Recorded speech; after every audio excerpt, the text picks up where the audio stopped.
예, 안녕하세요. 방금 소개받은 삼성서울병원의 박종환입니다. 현재 제가 삼성서울병원에서 CIS 업무 수행하고 있고요. 그리고 이제 조금 소개받은 바와 같이 병원 정보보안 협의회 업무도 좀 같이 좀 하고 있습니다. 제가 오늘 말씀드릴 부분 이 두 가지로 좀 진행해서 말씀 좀 드리도록 하겠습니다.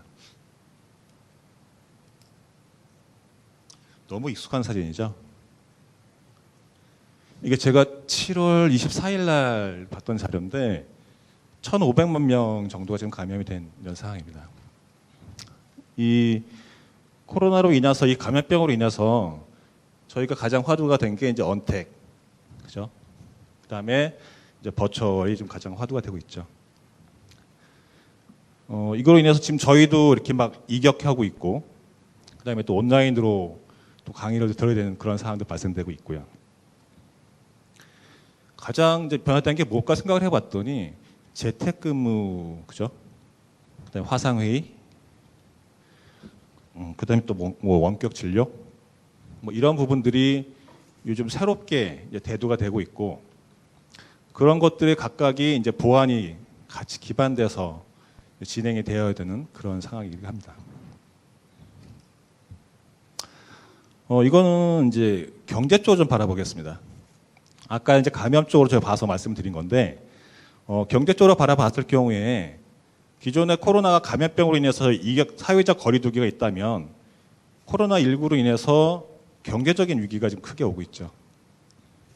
지금 IMF 총재가 얘기한 거로 보면 저희 나라까지 포함해서 올해나 내년에는 중소기업의 3분의 1이 문을 닫겠다는 뭐 이런 엄포까지 나왔습니다. 왜 이걸 말씀드리냐 하면 보안은 대표적으로 가용성을 저하시키는 그런 업무를 합니다. 그러니까 보안을 강조하다 보면 트레이오프 되는 부분들이 뭐냐 하면 가용성이 저하되죠. 효율성이 좀 떨어진다는 얘기입니다. 근데 모든 병원이 마찬가지시겠지만 사실상 투자 부분이 상당히 지금 많이 위축되고 있죠. 그리고 또 하나 요구받는 게 야, 이제는 보안만 할 수는 없어. 몇 년 전에 카드 사고 나고 여러 가지 보안 사고 났을 때는 보안이 제일 우선이야 했다가 지금은 당장 기업이 먹고 살아야 되는 상황이 발생되는 거죠. 어떤 병원 같은 경우에 차입을 통해서 직원 월급까지 주고 있는 상황에서 보안에 투자를 해서 가용성을 줄인다는 부분도 쉽지 않습니다. 그래서 저희가 앞으로 고민해야 될 부분들은 보안이 가용성을 무시하지 않고 보안을 효율적으로 잘 지킬 수 있는 방법이 뭐가 있을까, 이런 부분도 같이 좀 고민을 해봐야 될 것 같습니다. 저도 요즘 고민 좀 많은 건데 한국판 뉴딜, 이게 왜 저희 고민거리냐 하면 10대 과제 중에 데이터 댐이 있습니다. 그리고 스마트 의료 인프라 구축하는 부분이 있거든요. 결국 데이터 댐이라는 게 뭐냐 하면은 의료 데이터도 쌓여서 축적돼서 관리하고 이걸 통해서 한국판 뉴딜을 이루겠다는 얘기인데 요즘 과제 뜨시는 거 보시면 어마어마합니다. 몇 개만 좀 샘플 갖고 와봤는데 소화기계, 심장, 뭐 이쪽 AI 데이터 수집하는데 80억이고요. 간체담도 암 이런 거 AI 뭐 60억, 80억 다 이렇습니다. 이게 다 뭐 하는 과제냐 하면 의료 데이터를 수집해서 AI 개발하는 데 활용하게끔 하는 데이터를 모으는 그런 과제들이거든요. 이런 과제가 나왔을 때 과연 우리 보안하는 사람들은 어떤 롤을 해야 될까? 아시겠지만 어떤 그 비식별 기준에 비정형 데이터에 대한 법적인 기준이 아직 없거든요. 그러면 우리가 이 데이터를 과연 밖으로 반출시킬 수 있을까? 아니면 우리 병원은 기준이 강해서 밖으로 못 보낸다고 막아야 될까? 이런 부분들을 우리 고민해 봐야 될 것 같습니다. 올해 가장 큰 이슈인 것 같습니다. 데이터 3법이 통합되면서 좀 전에 말씀드렸던 것처럼 이제 데이터를 가명정보, 인명정보를 분류하면서 동의 없이도 그 산업에 활용할 수 있게끔 하겠다고 해서 법이 개정되었죠. 그러다 보면 가장 중요한 게 이제 가명정보, 인명정보인데 아시겠지만 이쪽에 있는 식별 정보, 그 옆에 있는 이제 가명정보, 그 다음에 이제 인명정보의 이 기준이 상당히 병원은 쉽지 않습니다. 비식별 적절성 평가를 해보신 데가 있으실지 모르겠는데 제가 최근에도 한 5건, 6건 정도에서 이 평가 의뢰를 받았거든요. 그러니까 사회보장정보원에 한 30명 정도의 평가위원이 있습니다. 15명은 기술위원이고요. 15명 정도는 법무 쪽 위원입니다. 이쪽 인력 풀을 통해서 비식별 평가를 받는데 그 요즘 연락 원인이 뭐냐 하면은 그 이제 공공 과제, 국제 과제를 진행할 때 평가를 받아야지만이 이제 그거 과제를 종료할 수 있는 이런 업무가 좀 진행되고 있어요. 그래서 요즘 연락이 오는데 막상 심의를 해보면 상당히 많은 데이터를 뭉개야 되는 상황이 발생되거든요. 그래서 원내에서 연구를 할 때 그리고 가명 정보를 만들고 임명 정보를 만들어서 외부 기업에 제공을 할 때 보안 쪽에서 어느 정도의 기준을 잡고 어떻게 관리할지 이 부분도 같이 좀 고민을 해봐야 될 것 같습니다. EMR 인증제 알고 계시죠? 7월부터 이제 시작이 돼서 보건의료정보원 쪽에 그 신청을 하시면 EMR 인증을 이제 받을 수가 있습니다. EMR 인증을 받은 제품을 사용하시는 상황에서 기관 인증 추가를 받으시면 이런 마크를 이제 병원에 부착할 수가 있고요. 이게 왜 필요하시냐 하면 의료기관 평가에 가산이 들어갈 거고요. 그 다음에 수가에 적용된다는 얘기가 있습니다. 그럼 병원에서 당연히 이걸 해야 될 거고요. EMR 인증제 같은 경우에는 이제 가용성, 기능성, 상호 운영성, 그 보안성의 14개 항목이 있습니다. 전체 항목에 대해서 인증을 받아야지, 그래야지 이제 이 마크를 사용할 수 있고 그런 이제 혜택을 받을 수 있죠. 그리고 참고적으로 말씀드리면 의료기관에 7년 이상 종사하시고 나서 의료정보 쪽에 5년 근무하셨거나 의료정보에 7년 이상 근무하신 분이 있으면 이 심사원 보호 시험을 취득하실 수가 있어요. 지금 2차까지 진행되어 있는데 그 정보에 들어가서 홈페이지에 보시면 앞으로 이제 온라인 교육도 계속 한다고 하니까 관심이 있으신 분 들어가셔서 심사원 보호를 올해 첫 해니까 취득해 두시는 것도 좋은 방법일 것 같습니다. 그다음에 클라우드입니다. 클라우드가 새삼스럽지는 않지만 이제는 더 이상 우리가 클라우드를 모르는 상황에서는 앞으로 보안을 하고 IT를 한다고 할 수 없는 완전히 아날로그에서 디지털로 바뀐 것 같이 큰 시대적 흐름이 온 것 같습니다. 그래서 이 클라우드 관련된 부분들은 충분히 인지하시고 지금부터 미리미리 준비를 하셔야 될 것 같습니다. 이 정도로 지금 이제 제가 느끼는 올해 20년에 가장 큰 우리가 좀 고민해야 될 것들 좀 말씀드렸고요. 그다음에 말씀드리려고 하는 거는 앞에 뭐 워낙 그 훌륭하신 분들이 기술적인 부분도 많이 말씀해 주셨고 인증에 관련돼서 우리 조심하는 것도 말씀해 주셨기 때문에 전 그거 이외에 그런 걸 다 한다고 했을 때 보안부서에서 정기 점검을 하면 되냐?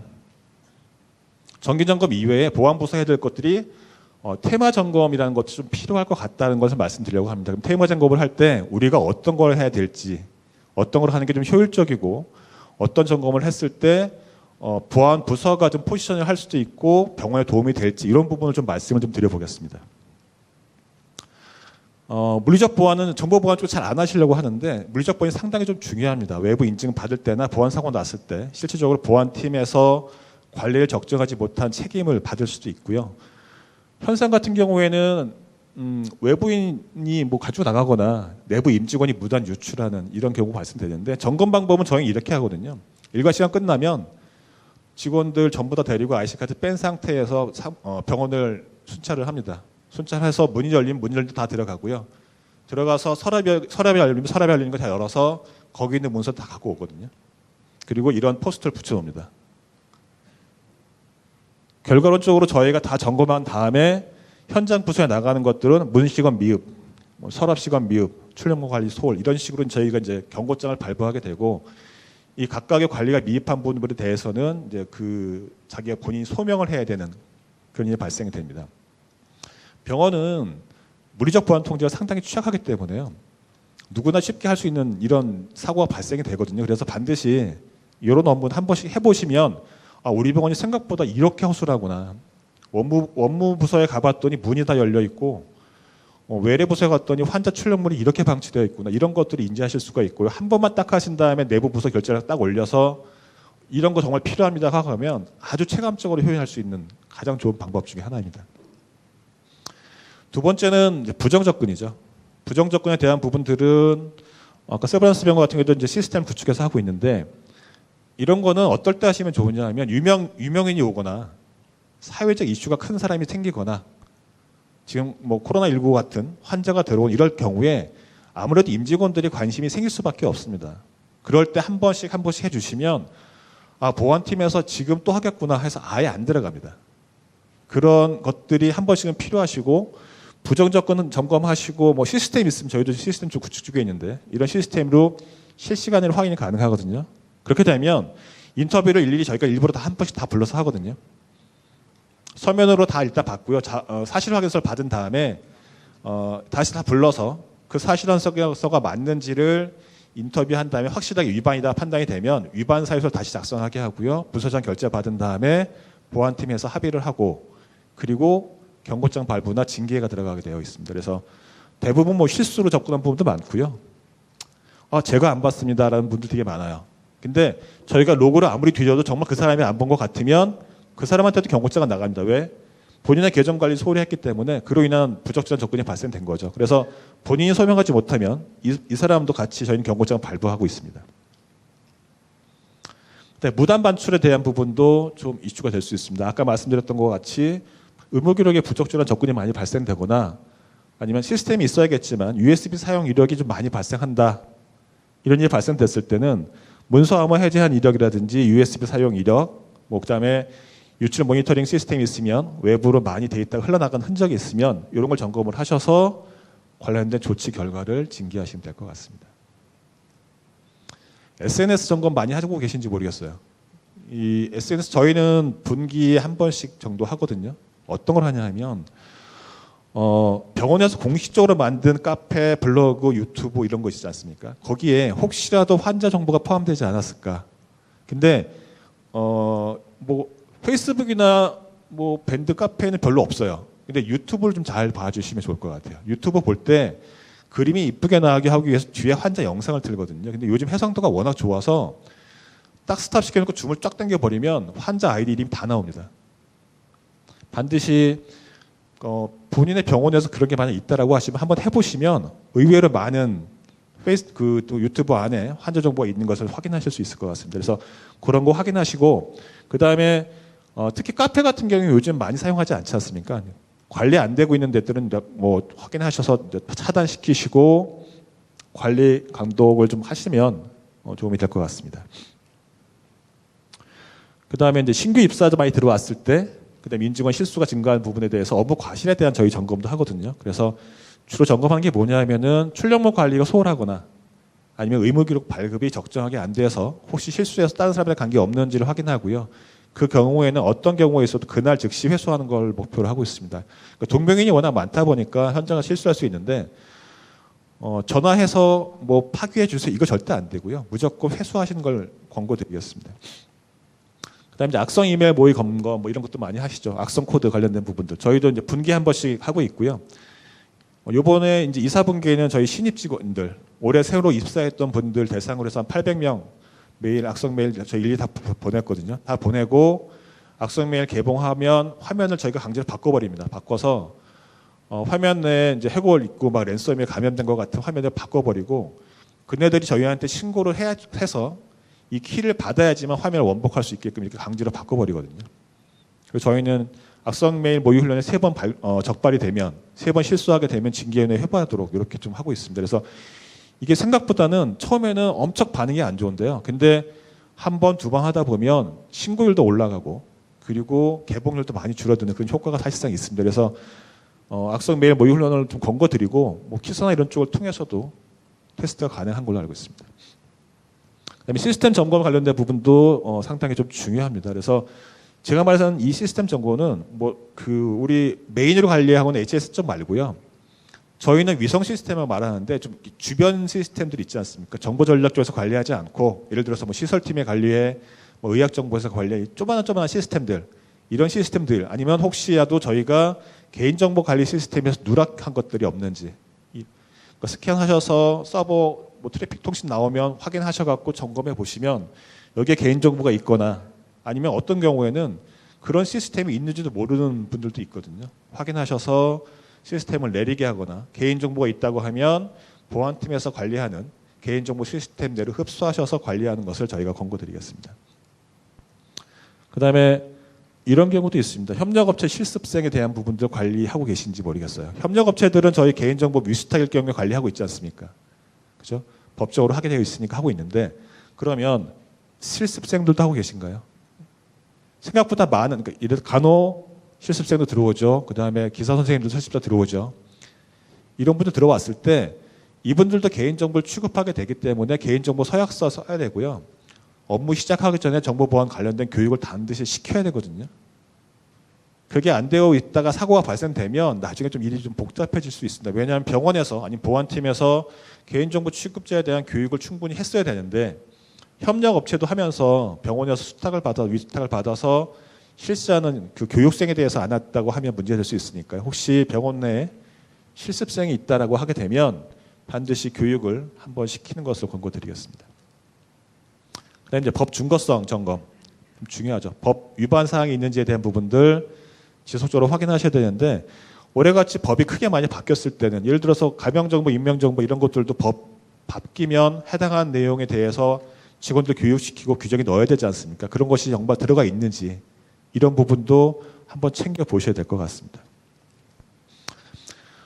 그래서 말씀드리고 싶은 거는 이런 테마를 정해서 한 달이든 두 달이든 테마 점검을 하다 보면은 보안부서에서 하는 액팅들이 크게 이렇게 확 표시가 나서 보일 수가 있고요. 그런 거로 인해서 임직원들이 조금 더 경각심을 가지고 보안을 조심할 수 있는 그런 부분이 있습니다. 근데 그럼에도 불구하고 이게 다는 아니거든요. 저희도 돈 투자해서 시스템도 구축하고요. 사람도 늘려보고 해봤는데 어느 순간 가면 다시 이게 내려옵니다.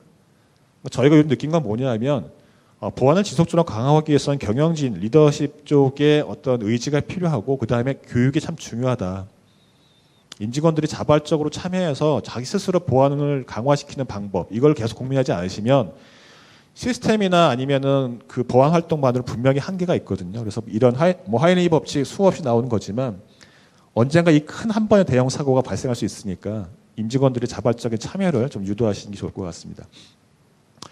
그다음에 이제 병원 정보보안 협의회 활동을 간단하게만 말씀드리고 좀 마무리 좀 하도록 하겠습니다. 좀 많이 시간이 지나서 지치신 것 같기도 한데 정보보안협의회는 의료기관의 정보보안 방향을 같이 좀 고민하고자 해서 만들어졌고요.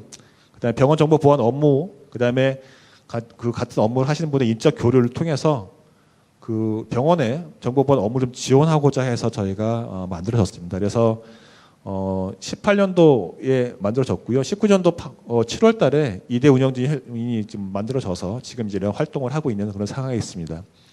협회는 이게 올 초 자료라서 아마 100개 이상의 병원이 현재 지금 가입되어 있고요. 작년에 주요 활동과 이제 올해 활동인데 사실 상반기에는 코로나19로 인해서 사실상 거의 어떤 활동도 하지 못했습니다. 저희가 원래 계획했던 여러분들하고 같이 뭔가 하고 싶었던 것들 대부분 하지 못해서 저희가 지금 다시 계획을 수립하고 있고 협의회는 이렇게 구성되어 있습니다. 협의회장이 있고 사무국이 있고요. 4개의 분과로 나눠져 있는데 혹시라도 같이 활동하고 싶은 분이 계시면 연락 주시면 같이 협의회 운영하는 데 좀 같이 노력을 할 수 있도록 하겠습니다. 그래서 분과를 좀 말씀드리겠습니다. 분과별로 말씀드리면 사무국에서는 회원 정보 업데이트하고 회원 역량을 좀 강화하고자 저희가 노력을 드리려고 하고 있고요. 거버넌스 분과는 앞으로 여러분들 저희 회원분들한테는 법이 개정이 되고 규정이 개정이 되면 이런 법 내용이 개정되고 규정됐으니까 이걸 참고하십시오라고 저희가 자료를 보여드릴 겁니다. 그리고 해당하는 법 규정 내용을 쉽게 점검하실 수 있도록 체크리스트를 만들어서 보내드릴게요. 그러면 쉽게 일일이 다 법을 뒤져보지 않아도 이번엔 요게 더 바뀌었네, 요거 좀 확인해야겠네 이런 걸 인지하실 수 있도록 저희가 좀 도와드리도록 하겠습니다. 교육분과에서는 저 연말 연초 되면 제일 힘든 게 교육자료 만드는 거지 않습니까? 작년 교육자료 또 쓸 수 없고 뭔가 새로운 교육자료 만들어야 되는데 모든 병원들이 그거 다 새로 만들 필요 없이 연말 연초에 좀 주요 병원들이 모여서 교육자료를 좀 만들고자 합니다. 만들어서 원하시는 곳이 있으면 병원에 맞는 교육자료를 저희가 보내드릴 테니까 그걸 참고하셔서 교육을 하시면 될 것 같고요. 뭐 예를 들어서 이런 카드 뉴스도 저희가 이제 만들어 드리려고 하고 있습니다. 교육분과에서 만들고 있고요. 한 달, 두 달마다 하나씩 이런 카드 뉴스를 만들어서 병원 내 쉽게 사용하실 수 저희가 만들어 드릴 테니까 필요하시면 받으셔서 병원 내부적으로 뿌리시면 도움이 될 것 같습니다. 심사지원 분과는 저희 개인정보 관리 실태 점검 나가는 것들에 대한 것들을 좀 지원을 하고요.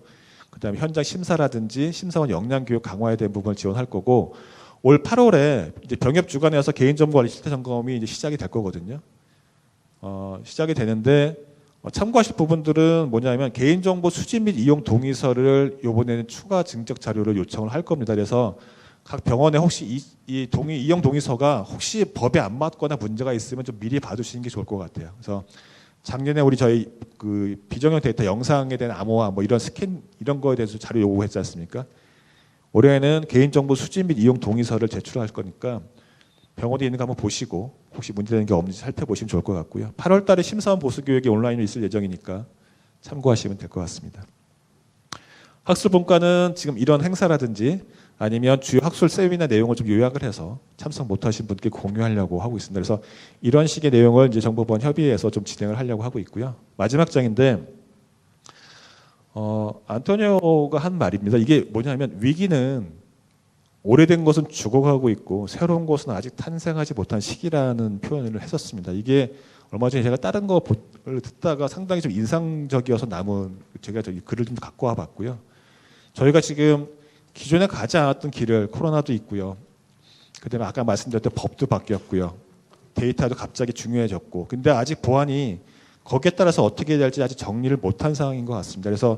그래서 지금이 위기인 것 같고요. 이 위기인 상황에서 우리가 좀 같이 무언가를 할 수 있지 않을까 싶어서 협의회 활동을 좀 하려고 하거든요. 그래서 이런 위기 상황을 좀 같이 넘어가고 자기 역량이 좀 있으신 분들은 저희 쪽에 연락을 좀 주셔서 같이 활동을 하셔서 보안적인 사고도 예방하고 보안의 우리 위기를 같이 좀 넘어갔으면 좋겠습니다. 네, 감사합니다. 예. 마지막 발표 감사드립니다.